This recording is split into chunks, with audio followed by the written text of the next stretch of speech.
ಶಿಲೆ ಮತ್ತೊಂದು ಬಿಳಿ ಶಿಲೆ. ಈ ಬಿಳಿ ಶಿಲೆಗೆ ಯಾವತ್ತೂ ನೋಡಿದ್ರು ಕೂಡ ಅಹಂಕಾರ. ನೋಡಪ್ಪ, ನೀನು ಯಾವ್ದಕ್ಕಾಗಲ್ಲ, ನೀನು ಮೆಟ್ಟಿಲು ಕೂಡ ಆಗಲ್ಲ, ನಾನು ದೇವಳಾಗ್ತೀನಿ ಅಂತ ಕಡೆ ಹೇಳ್ತಿತ್ತಂತೆ. ಒಂದು ದಿನ ಆ ಎರಡು ಶಿಲೆಯನ್ನು ಕೂಡ ತಕೊಂಡು ಹೋಗ್ತಾರೆ ಒಂದು ದೇವಾಲಯ ಕಟ್ಟಲಿಕ್ಕೆ ಅಂತೇಳಿ.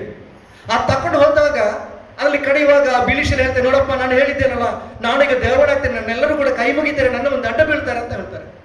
ಅಷ್ಟು ಅಹಂಕಾರ ಬರ್ತದೆ ಇದು. ಕೊನೆಗೆ ಅದರ ಕೈಯನ್ನು ಕೆತ್ತುವಾಗ, ತಲೆಯನ್ನು ಕೆತ್ತುವಾಗ ಎಲ್ಲೆಲ್ಲ ಹುಳಿಯ ಪೆಟ್ಟು ಬೀಳುತ್ತದೋ ಅಲ್ಲೆಲ್ಲ ಸಿಡಿದು ಸಿಡಿದು ಸಿಡಿದು ಹೋಗ್ತದೆ. ಕೊನೆಗೆ ಹುಡಿ ಹುಡಿ ಆಗ್ತದೆ ಆ ಬಿಳಿ ಶಿಲೆ. ಆದ್ರೆ ಕೊನೆಗೆ ಶಿಲೆ ಇಲ್ಲ, ಕಪ್ಪು ಶಿಲೆಯನ್ನು ತಗೊಳ್ತಾರೆ.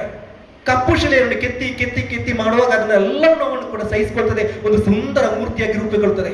ಕೊನೆಗೆ ಆ ಗುಡಿಯಲ್ಲಿ ಆರಾಧನೆ ಪಡೆಯುವುದು ಆ ಕಪ್ಪು ಶಿಲೆ. ಆ ಬಿಳಿ ಯಾವಾಗ ಅಹಂಕಾರ ಪಟ್ಟಿತ್ತು, ಯಾವುದು ಹುಡಿಯಿತು ಆ ಶಿಲೆ ಆ ಮೆಟ್ಟಿಲಾಗಿ ಉಳಿಯಿತು. ನಮ್ಮ ಜೀವನ ಕೂಡ ಅಷ್ಟೇನೆ. ನಮಗೆ ಬರುವಂತಹ ಅನುಭವಗಳು, ನಮಗೆ ಬರುವಂತಹ ಸಂಕಷ್ಟ, ಅದನ್ನು ನಾವು ತಿರುಗಿ